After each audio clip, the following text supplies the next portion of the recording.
Hi mga ka-discover! Here we go again.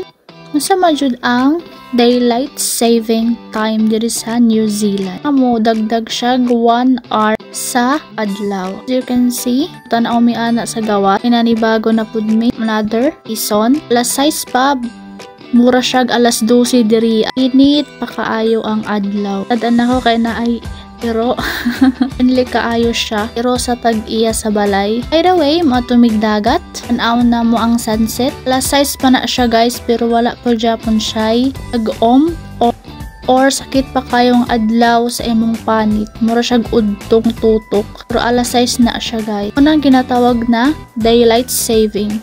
Na muatag og isa ka oras ang adlaw. Spring naman ang season diri guys pa tapos na ang winter. As long as I know, nag-google ko kaya mauna siya guys. Isa pud ni sa makatabang sa magka-family bonding. Ayo kay ka sa imong trabaho niya mo out kag hapon, pero ang hapon diri amora siya udto. You have a time to your family. Ending mo nataas kayo ang oras. Nag-google good si auntie kay basig mislead siya information ba na maulawan jud ta ani.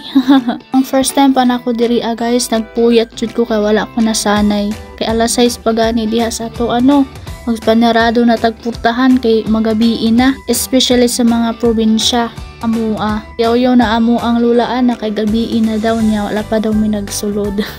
Pero by the way, pa nagpuyat jud ko ada na time guys. Katong first time na ako ning abot diri. Wala jud ko na sana. Pero karon happy na kaayo kay napakay family bonding ug time sa imong pamilya. Nimog ka-stress sa trabaho.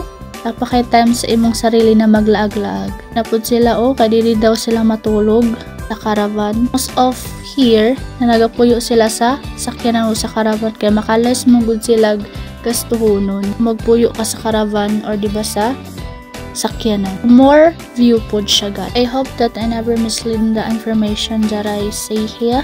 Correct me if I'm wrong na lang. Ora to guys, ako ang vlog karon na ang sani.